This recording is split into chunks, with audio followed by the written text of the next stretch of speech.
आणि आता एक मोठी बातमी आहे। बदलापूर विनयभंगाच्या घटनेवरून विरोधक चांगलेच आक्रमक झालेले आहेत। राज्यामध्ये विनयभंगाचा प्रकार वाढतोय असं म्हणत यावेळेस विरोधक आक्रमक झालेत। यावरती सरकारकडून काय उपाययोजना केल्या जाणार आहेत असा सवाल सचिन अहिर यांनी उपस्थित केला आहे। तर स्कूल बसमध्ये सीसीटीव्ही, महिला मदतनीस नसेल तर कारवाई होणार असं देसाईंनी सांगितले। नियम न पाळणाऱ्या वाहन चालक आणि मालकांवरती कारवाई केली जाणार असं शंभूराज देसाई म्हणतात। मंत्री शंभूराज देसाई यांनी कारवाईचा इशारा दिलेला आहे।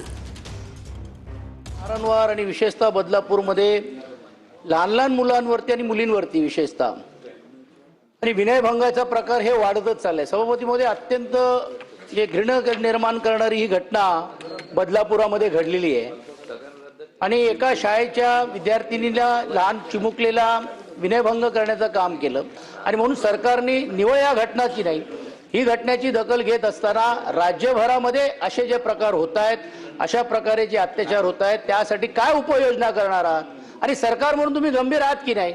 आजच पुन्हा सक्त सूचना देण्यात येतील की अशा पद्धतीचा ड्राईव्ह किती बसेसमध्ये असे सीसीटीव्ही नाहीत किंवा फिमेल अटेंडंट म्हणजे महिलांची अटेंडंट जी मुलींची त्या ठिकाणी बसमध्ये बसवणं उतरवणं हे व्यवस्था करणाऱ्या किती ठिकाणी नाहीत, याचा तातडीनं रिव्ह्यू घेण्याचे आदेश पोलिसांच्या ट्रॅफिक विभागाला आणि परिवहन आरटीओ विभागाला आजच्याच दिल्या जातील आणि तातडीनं अशा पद्धतीनं नियम जे पाळत नसतील अशा वाहन मालकांवर वाहन चालकांवर निश्चितपणे कठोर कारवाई